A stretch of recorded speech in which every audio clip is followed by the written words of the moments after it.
We are Ole Miss Rebels.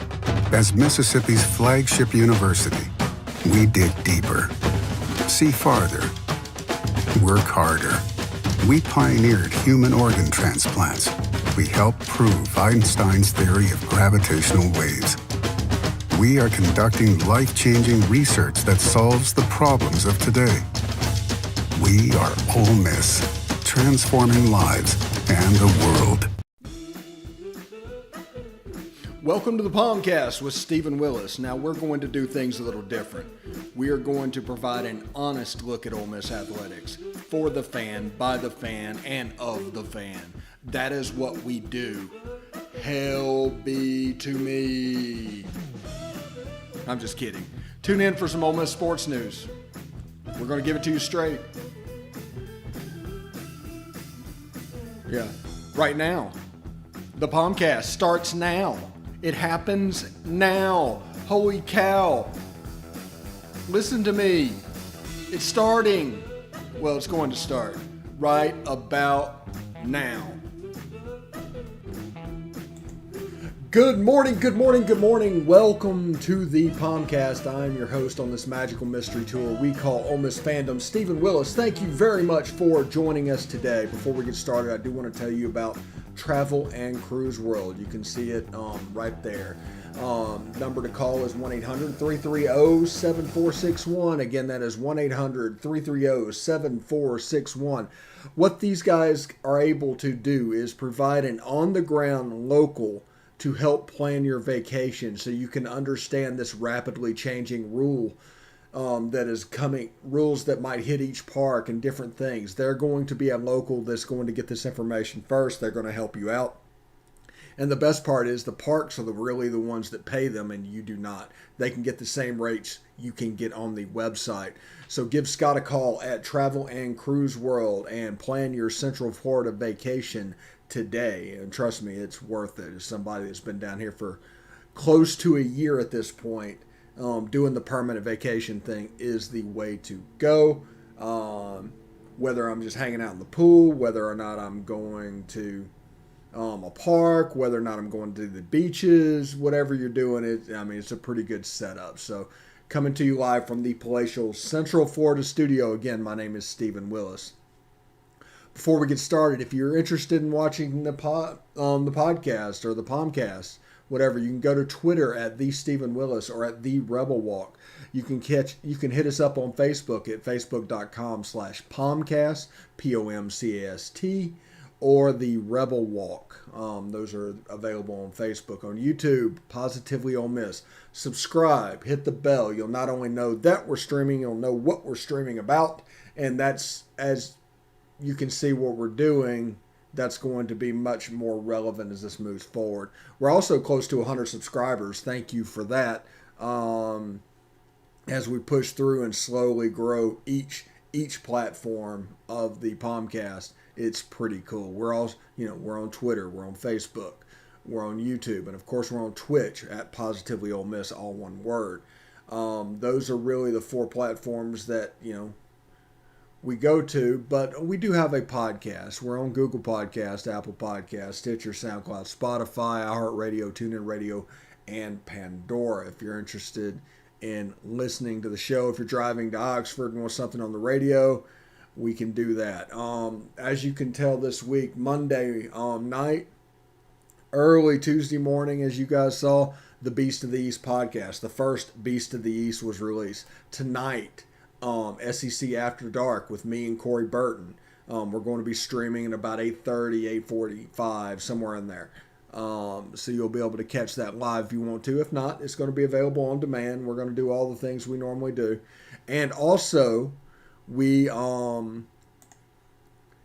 brought in, let's see, what's the Best of the West podcast with Kevin Bohannon and Jake Thomas. That's the Jake Thomas from the Tide Talk podcast and Kevin Bohannon from the Arkansas podcast. So it's going to be an Arkansas perspective with an Alabama perspective talking SEC West.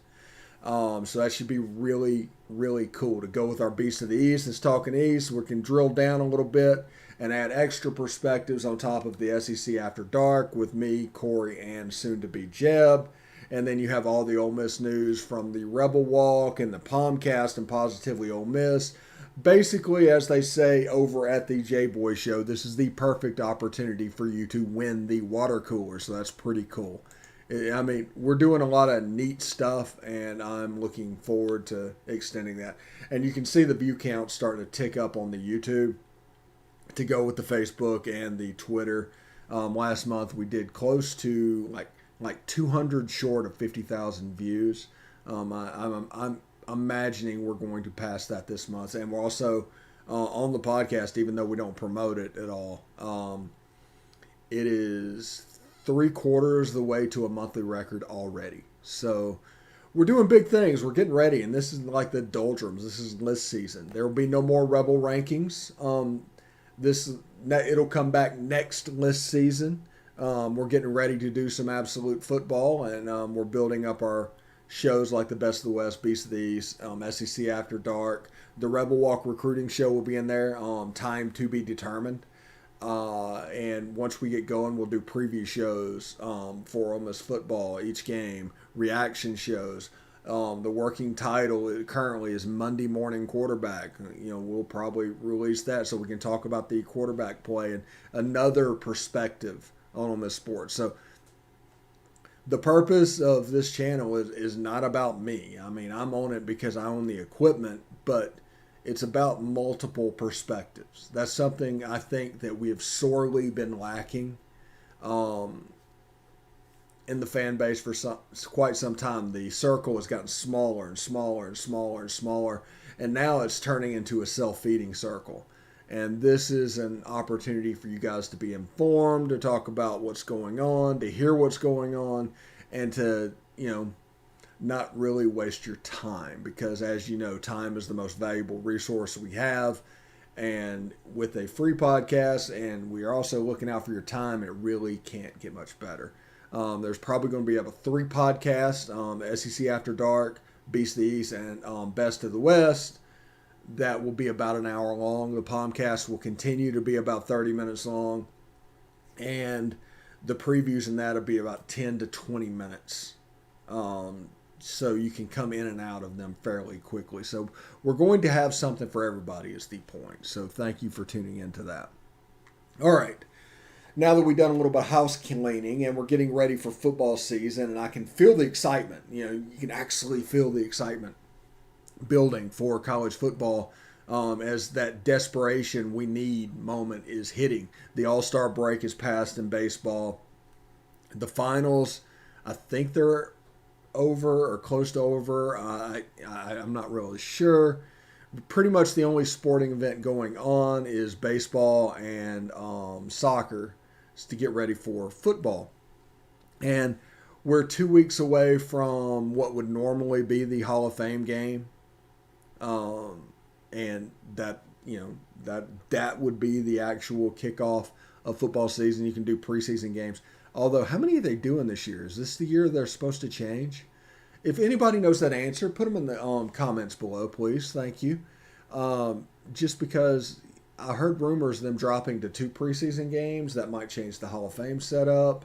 And I haven't really been paying attention to that because mainly I've been following college football and the stories that from name, image, and likeness and the one-time transfer fee to the 12-team playoff and all of that stuff going on then, how that specifically will affect Ole Miss, because that's what I care about. That's what you care about. How will this affect Ole Miss? And basically what I've gotten to is the one-time transfer rule is going to be beneficial to Ole Miss because it allows you to honestly shoot for the stars in recruiting, sign 16, 17 players, and then raid G5 schools and FCS schools for players that fell between the cracks.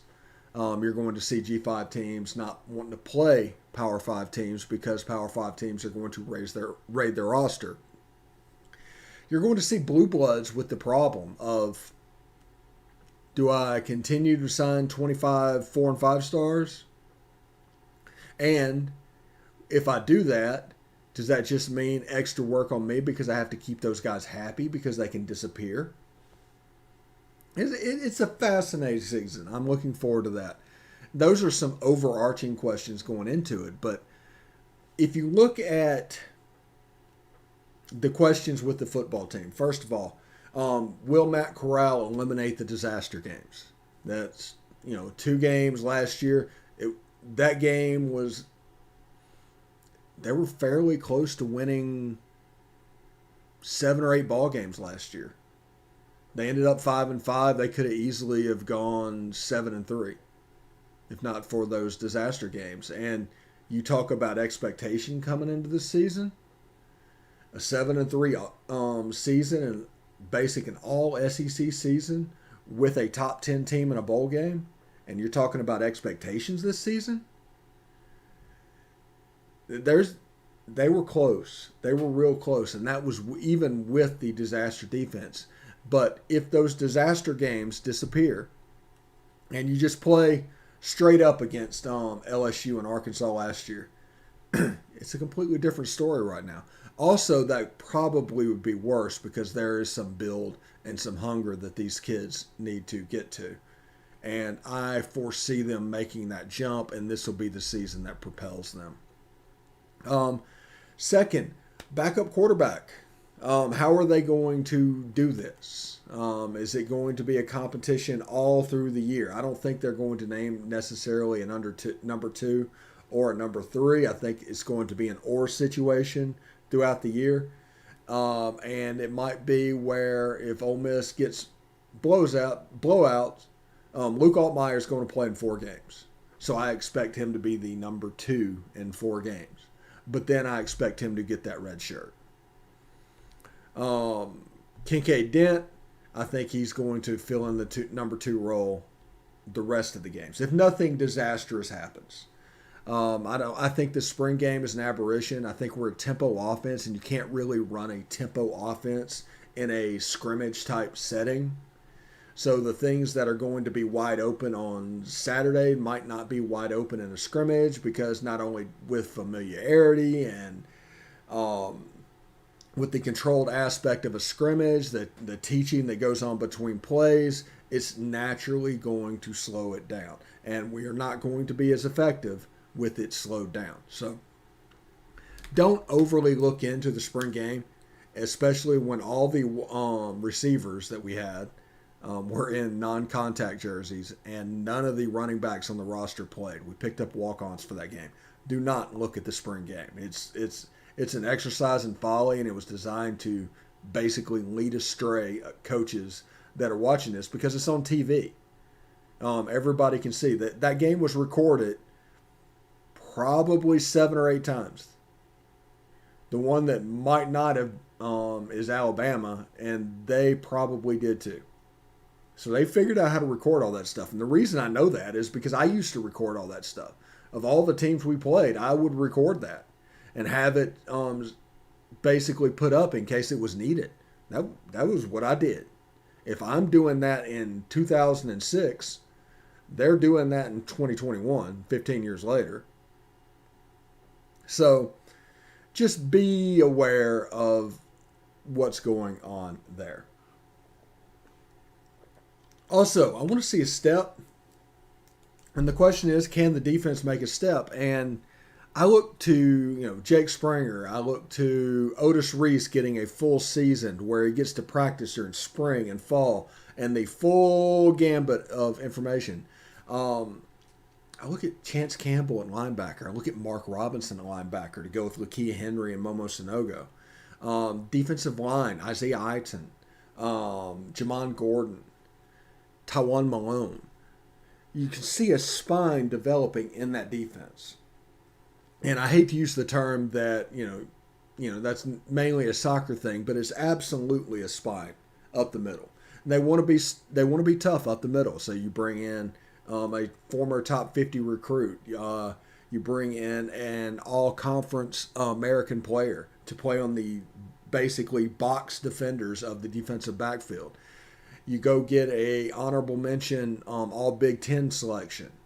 You go get a top 100 player in this recruiting class and the top 2 defensive linemen in JUCO.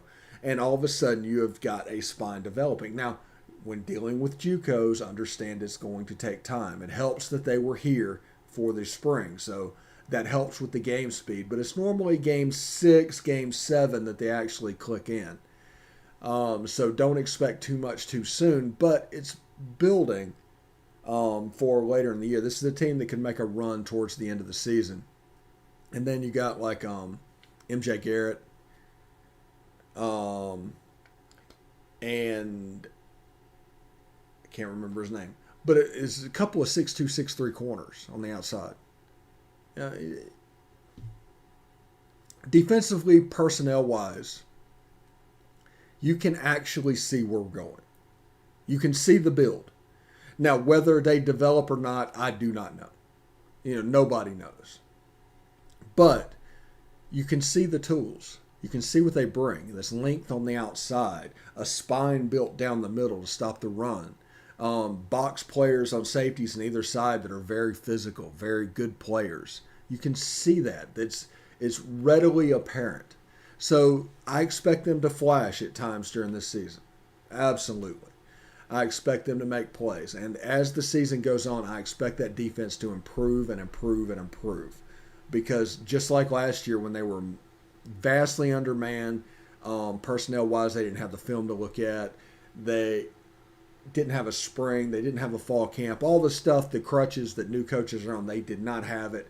And then you open up with Kyle Trask. And then you get Alabama in game 3. And then you get Kentucky's weird running game in game 2. And all of a sudden the defense is just exposed. And everybody's like, what is going on with these guys? Are they doing anything? No. Coaches are notoriously slow decision makers. And the things that they were using to make that decision got taken away. So it all came down to adapting. So there were personnel and players that were not in the right spot and things going on. And by the time they got to the point where they figured out what was going on, defense got better. Now the defense still had hiccups and still had some problems. And there's some baseline problems with what's going on. But the defense got better. And then by the end of the year, the Indiana game, they were actually fairly good. They ran out of gas. They didn't have many players. But it was an opportunity to see them grow as a team, and that was pretty cool. But those are the main questions going into the season. When we come back from the short break, I'm going to tell you Disney's replacement for the Fast Pass, how that is going to work. I do not know when it's going to be implemented, but I'll explain to you basically what it is and what they are doing. So we're going to take a short break. When we come back, we'll handle that. So stick around.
All right. Welcome back.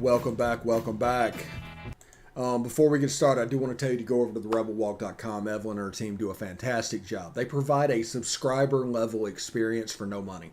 All it costs you is your time, and boy, oh boy, is it worth it. They have experts for each and every major sport, and they just produce content all the way down there. The recruiting stuff is growing. It's fantastic what they are doing, and like I said, it doesn't cost you any money. So head over to therebelwalk.com for more information. That is therebelwalk.com. And I'm going to give you a couple minutes back today because I know how busy you are, but I do want to tell you about the solution at Disney is starting to leak out for the replacement of the Fast Pass system. Now, the reservation system for parks is not going away. That is not changing. So the number of people allowed in are going to be less and less. So it's still busy. Trust me, whenever you go in there. I was there Sunday. There's still a ton of people inside. But the way this is going to work is,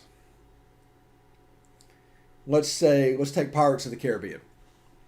And you want to ride that. You can buy a fast pass for that ride that is going to range between $8 and $15 to skip the line for that ride.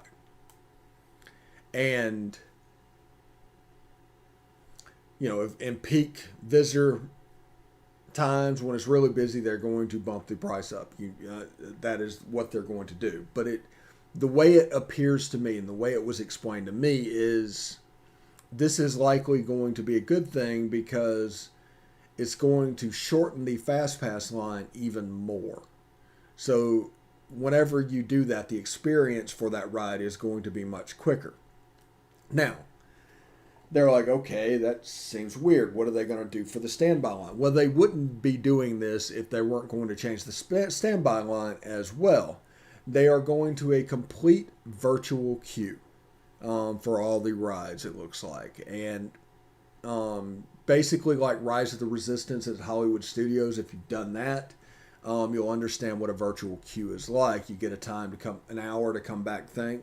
Real similar to how the fast passes used to work. And then you go through the queue situation and there's just less people waiting in line. Now the benefit of this is the fact that there is less waiting in line and actually more time to do the park. Now that could be a bad thing because people with impulse problems are probably going to matriculate to stores and do things like that. But for somebody that wants to go, it leaves you an opportunity to do more because you can actually plan those segments and do other stuff like micro plan it a little bit later on. So if you wanted to go spend a little bit of time in Frontierland, you might have an extra 15 minutes to do that because otherwise you would have been standing in line. So I think it's going to be really cool. Now, granted, with the COVID situation, this is a response to that. This is them trying to figure out a way to make more money. And in their cynical way, if you're not standing in line, their idea is to get you in a gift shop to where you can buy a $70 t-shirt and do all that. Or either way, they don't want you standing in line because they want you milling about the park. And it's interesting. If you understand the cynicism there, you can plan it around that. You can plan your vacation around that cynicism and just understand that this whole thing, it means you're going to stand in line less. If you go in there, it's like, okay, just plan on $30 extra per park. You can hit, just like you did the fast passes, it's going to be even quicker. And then you can virtual queue the other rides and plan through and go through and have fun in each of the locations. Now, I have not been to Magic Kingdom this year. Full disclosure, I have not been to Universal this year. Those are the two parks I have not gone to. But I'm interested to see what Disney does in this. Now, a lot of people think the Fast Pass situation should be handled like the Express Pass at Universal, to where you can just go in there, spend $90, get into the express lane, and go. And at a whole, I like that. But I like the fact that you can pick and choose what you're going to do with, and the line's going to be super quicker. So like Seven Dwarfs Mine Train or Flight of Passage or Rise of the Resistance, you can do this super fast pass thing, get them out of the way instead of waiting in a line, because these are going to be the bottleneck rides for the parks. And then you can get onto the stuff that's more manageable. And in the end, you're looking at a 4 or 5 hour trip to a park instead of an 8-hour trip. And I think that's going to be beneficial because, like I said on this show over and over, time is the most important thing. So, all right. I'm going to give you a few minutes back today. Thank you so much for tuning in and listening to me ramble on and on about Disney. But remember, Travel and Cruise World, they're right down below. So give Scott a call. I'll tell you what's going on.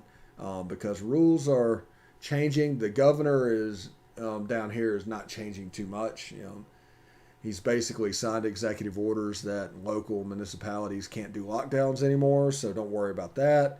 But you might have a situation where masks get required, it doesn't get required. At Hollywood Studio, they were starting to herd people together and doing the pre-ride shows, which means we are pretty much close to a full go.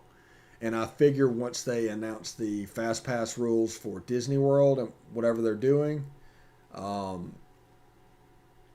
that's going to be full go what it's going to be. I wouldn't expect too much changing after that. So anyway, I'm Stephen Willis. This has been the POMcast. Thank you so much for joining us. Tomorrow we'll be back with more Ole Miss news. We'll talk about questions. We'll talk about the defense. The defense is fascinating to me. We'll talk about the quarterback. We'll talk about the offensive line. We'll do all kinds of stuff tomorrow. Tonight, SEC After Dark, me and Corey Burton, we're going to go around the Southeastern Conference and talk about some storylines that are interesting. And other than that, tomorrow, maybe, Rebel Walk Recruiting Show with Leanne Herring. I'm saying maybe at this point. I don't know what is going to happen with it. So, all right. Anyway, everybody have a good day. And of course, hotty toddy.